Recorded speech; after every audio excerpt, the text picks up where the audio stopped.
देखिएगा side side में ना सफेद सफेद जमा हो जाता है, पचबे नहीं करेगा हम लोग। ये अलगे दुनिया का चीज है। पहली बात उसको पीने की कोशिश मत कीजिएगा, नहीं तो फिर श्राद्ध में लोग आपके खाना खाने आएंगे। सिंपल है बाबू, देखो यहाँ समझो, ये हो गया अशुद्ध जल H2O, इसमें कोई भी मिलावट नहीं, H2O कोई भी मिलावट नहीं, H2O। ये पिएंगे तो प्यास बुझ जाएगा, कोई दिक्कत नहीं है, इसमें भी कोई दिक्कत नहीं है। लेकिन मृदु जल उससे अच्छा होता है। H2O के साथ कुछ अच्छे चीज जुड़ जाते हैं, कैल्शियम हो जाता है, मैग्नीशियम हो जाता है, आयरन हो जाता है, तो पानी में ये सब की मात्रा थोड़ी सी बढ़ जाती है। तो इसके साथ अगर कुछ अन्य चीजें मिल जाए, जैसे मान के चलिए कॉपर हो जाए, कैल्शियम हो जाए, मैग्नीशियम हो जाए, Mg हो जाए, ये सोडियम हो जाए, तो ये सब चीजें अच्छा है। ये सब चीज क्या है? अच्छा है। समझ में आ गया कि नहीं? अच्छा, हमारे शरीर को आयरन चाहिए, प्यास भी बुझे, आयरन भी मिल जाए। शरीर को सोडियम चाहिए, प्यास भी बुझे, सोडियम भी मिल जाए। तो बताइए आप कौन सा पानी पिएंगे, अशुद्ध या मृदु? क्योंकि देखिए पानी के साथ साथ ये एक्स्ट्रा जा रहा है ना, ये तो केवल पानी जा रहा है। समझ में आ गया कि नहीं आ गया? डिस्टिल्ड वाटर जो होता है वो हम लोग नहीं पीते हैं।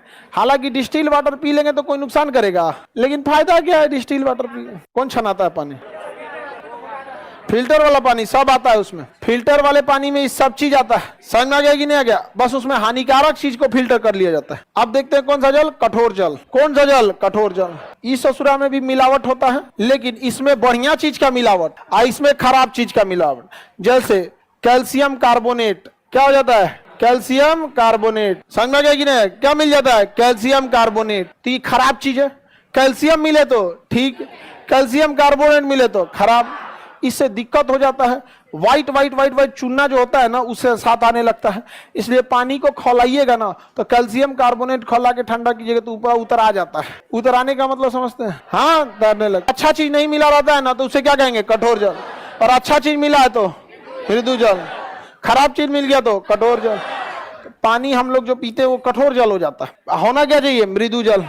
तो वाटर प्यूरिफायर लेते हैं, वाटर फिल्टर लेते हैं, पनिया जो खरीद के पीते हैं, वो कठोर जल में से फालतू चीजों को क्या करती है? निकाल देती है। कठोर जल से फालतू चीज को निकाल देती है और अच्छे चीजों को छोड़ देती है। तो कठोर को किसमें बता देती है? मृदु जल। ये कठोर जल बड़ी नुकसान करता है। आप पानी, बाल्टी में पानी छोड़ दीजिए, देखिएगा साइड साइड में ना सफेद सफेद जमा हो जाता है, सफेद सफेद जमा हो जाता है। पानी खोलिएगा तो ऊपर सफेद सफेद लेयर जम जाएगा। छुट्टी उट्टी में जाइएगा, पानी का सावर झरना उरना को देखिएगा, उसमें पिछवा से व्हाइट व्हाइट आके जमा हो जाएगा। तो उसमें झरना में 15 को पानी फेंकने वाला है तो उनमें से 8 को बंद हो जाएगा, तो 3 कोना फेंकेगा। इसे समझ में आएगा कि नहीं आएगा? बेसिन उसिन में भी देखिएगा ना, उसमें जाली डाल देता है। जाली इसलिए डाल देता है कि पानी एक साथ प्रेशर पे ना आए। अब उस जाली के पीछे कैल्शियम कार्बोनेट लग जाता है, तो 3-4 को तीन कोनिया इसे पानी फेंकने लगता है, इसे बेसिन वगैरह। समझ में आ गया? आप लोग के बेसिन में ऐसा नहीं होता होगा।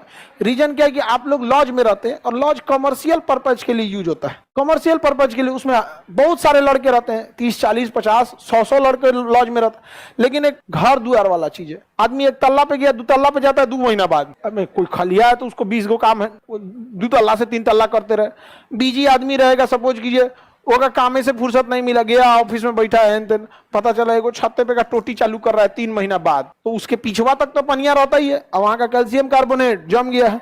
अब उसमें तो पानी देने की चाहिए, तो ऐसे दे गया है, ऐसे देने। तो कठोर जल अच्छा होता है? कठोर जल बड़ी सरफ खा जाता है, साबुन उबुन ज्यादा खा जाता है। मान के चलिए आप कपड़ा धोए, सुनिए ध्यान से, यहाँ गंदा लग गया, आप यहाँ पानी भिगाए, इसको ऐसे सरफ मारे, यहाँ साबुन मारे, तो साबुनवा को क्या चाहिए? दाग को मिटाए, साबुनवा सोख जाता है। कौन? Calcium carbonate. इधर आओ ना भाई, यहाँ पे समझ में आ गया कि नहीं? तो कठोर जल साबुन के साथ झाग देता है, साबुनों को क्या करता है? सोख जाता है। क्योंकि जो साबुन को लड़ना चाहिए गंदगी से, वो साबुन कठोर जल में उपस्थित कणों से लड़ जाता है। कठोर जल में उपस्थित कणों से लड़ जाता है, तो उसके लिए जाता है सर्फ। उसके लिए क्या आता है? सर्फ। तो सुनते होंगे लोग, आप लोग, मतलब सरफ में कपड़ा जल्दी से साफ हो जाता है। आप लोग भी सरफ से धो देते हैं। हम लोग भी अपने स्टूडेंट लाइफ में बाल्टी में क्या करते थे? चादर उधर डाल के हेन तेन छोड़ देते थे। जब तक 1 हफ्ता में गमक नहीं जाता था तब तक आदमी उसको धुलता नहीं था। और जब देखते थे कि सब लड़का कॉलेज, स्कूल, ट्यूशन चल गया, तब धोते थे लोग आदमी, नहीं तो ऐसा ना गमकता था जिसका कोई हद नहीं। एगो तो हम चादर धोए थे और भुला गए थे, घरे चलाए थे छुट्टी में, गए 15 दिन बाद, तो चादर का कलर था ग्रीन कलर का, और जब निकाले तो मिलिट्री कलर का हो गया, चितकबरा। जहां ज्यादा सरफ पड़ा वहां का रंग उड़ा दिया, जहां कम मिला वहां कम उड़ा, चितकबरा हो गया। हम कहे अब क्या करोगे भाई? धोते हैं, धोने गए, मार रहे हैं ऐसे बरस, तो सड़ाक दे फट गया उतना दूर का आदमी। हम लोग छोड़ने वाले हैं जी, उतना दूर मोड़ के बिछाया आदमी, जितना और से फटल था उतना और से मोड़ के बिछाया। जब बीचे में फट गया तो उतना दूर गमछा रख दिया आदमी। जब तक सधाएगा नहीं आदमी तब तक छोड़ेगा जी। ओकरा बाद ओका मोड़ के और फिर पोछना ओछना बना दिया आदमी।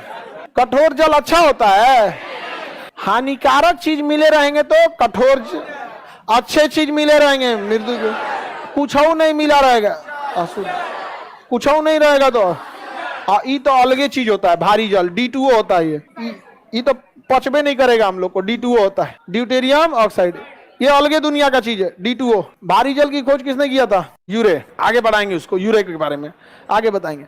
तो बताइए बाबू, इकारा बिस्लेरी में कौन रहता है? तुम बताओ कौन देगा? जितना पीने वाला पानी होता है सब का सब मृदु जल होता है, क्योंकि H2O तो पानी है, साथ में हमारे पोषक पदार्थ भी रहने चाहिए, क्योंकि हमारे शरीर से लगातार पोषक पदार्थ बाहर आते रहते हैं, चाहे वो यूरिन के रास्ते बाहर आए चाहे पसीना के रास्ते। गर्मी के दिन में ज्यादा पसीना ज्यादा होता है, ठंडी के दिन में पसीना नहीं हो सकता तो यूरिन ज्यादा होता है। लेकिन हमारे शरीर से कैल्शियम, मैग्नीशियम, सोडियम, ये शरीर से क्या आते रहते हैं? बाहर आते रहते हैं। इसलिए हम लोग रेगुलर बाहर आते रहता है, पसीना 24 घंटा चलते रहता है, मतलब जब भी थोड़ा थोड़ा पसीना आते रहता है। ठंडी के दिन में यूरिन रहता है, तो आप क्या कहां से भरपाई कीजिएगा उसका? पनीय के शुरू ना कर लीजिएगा।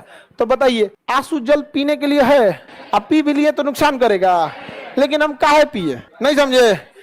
अच्छा ये बताइए, आप ही यहाँ आए, हम आपको पढ़ाएं इसे। देखो बाबू, जल 4 प्रकार के होते हैं, मृदु जल, आंसू जल, मृदु जल, कठोर जल और ये जल। सब जल का फॉर्मूला बता दिए, सब हो गया, उसका कार्य खत्म हो गया। अच्छा लगेगा? उससे रिलेटेड हम आपको 4 को एग्जाम्पल देते हैं, व्यवहारिक रूप से समझाते हैं, ये करते तब ना अच्छा होता है। बस हर इंसान कुछ ना कुछ एक्स्ट्रा चाहता है। समझ में आ गया कि नहीं आ गया? हर इंसान कुछ ना कुछ क्या चाहता है? तो हम आंसू जल भी ले सकते हैं, लेकिन हमको फ्री में कुछ एक्स्ट्रा मिल रहा है तो काहे नहीं ले ले? क्योंकि हमारे पसीना से सोडियम बाहर आते जाता है, कैल्शियम बाहर आते, देखते हैं सफेद सफेद जम जाता है, उसकी भरपाई कौन करेगा? कौन जल? मृदु। पियो आंसू जल लेके। समझ में आ गया? आंसू जल पिएंगे। लेकिन हम आपसे पूछते हैं, भारी जल का अलग दुनिया है, परमाणु रिएक्टर में काम आता है। भारी जल किस में आता है? परमाणु। पहली बात, उसको पीने की कोशिश मत कीजिएगा, नहीं तो फिर श्राद्ध में लोग आपके खाना खाने आएंगे। तेरही में ना खाते हैं लोग, बरही में, तेरही में खाते हैं लोग। अरे हम लोग कहीं घुस के खा लेते थे, बाद में पता नहीं चलता था कि छठियार है कि श्राद्ध है, कौन सी है, खा के निकलो। पढ़ते थे लोग हम लोग तो ऐसे, किसी के संडे के दिन मेस बंद रहता है, किसी के यहाँ खाना खा लेते थे लोग यहाँ पे। अरे मैरिज हॉल नहीं होता था तो किसी मैरिज हॉल में देख लिए, हॉस्टल में कौन हुआ है भाई, हमारे हॉस्टल के आज भी यहाँ सबका संडे के दिन बंद रहता था, जाके आदमी उसी में खा लेता था, तो हम लोग उसी में खा लेते थे। लोग पकड़ा जाते थे कभी कभी। हाँ, अरे तो वो टकला किसी की कीमत पे नहीं लगता है कि बराती उराती है वो। हम लोग भी खा लेते थे, लेकिन पकड़ाते इसलिए नहीं थे कि किसी को देखते ही नहीं थे। बारात में किसी को देखिएगा तब ना पूछ देगा, आपस में ही बेचते थे, हाँ ये व्यवस्था ऐसे वैसे। बाराती वाला कंफ्यूज रहता था कि घराती से वो सोचा था, इसमें एक दिन पकड़ाए थे कैसे, एक में उस ससुरा बर्थडे पार्टी था, हम लोग को लगा कि बारात, हम लोग बोल दिए लड़का की ओर से, तो कह रहा है कि बर्थडे पार्टी, हम कर ले, हो गया कांड यहाँ पे। तो हम लोग का पूरा क्राइटेरिया रहता था कि एगो पहले खा लेगा, बाकी हम लोग तब तक नहीं खाएंगे लोग। हम लोग पे नजर रखता था, जैसे खाते थे लोग, जैसे नजर रख दिया और देखा पकड़ा गए, तुरंत हल्ला करता था, वहां शॉर्ट सर्किट हो गया, शॉर्ट सर्किट किधर शॉर्ट सर्किट, बाहर तो थोड़ा शॉर्ट सर्किट यहाँ पे, ना तो पकड़ के बर्तन मजवा देगा या नहीं समझे। पहले से फुल प्लान होता था हम लोग का, हम लोग ये मान के चलते थे कि आज हम लोग पकड़ा जाएंगे, तो रिहर्सल करते थे, भाई देख हम 2 लोग पकड़ाएंगे, तुम कहना शॉर्ट सर्किट और तुम कहना जल्दी बुझा, आग लग जाएगा, दौड़ो। हम लोग को गेट की ओर नहीं भागना है, आगे की ओर भागना है, आग, फिर भाग जाते थे हम लोग। ऐसे हड़कंप हो जाता, भाग घसक यहाँ पे आग उग लग गया यहाँ पे, और तुम लोग जाके औड़च के खा गया होगा, खा तुम भी खाओ, पकड़ा गए। लीजिए नहीं समझे, वापस करेगा लोग। अभी तो हम लोग के साथ में एक तो था, बिना बताए हम लोग के चला गया था, बता के न जाना चाहिए, बैकअप प्लान सब रेडी रहना, बिना बतीले चल गया, अब पकड़ा गया, तब 2-3 हाथ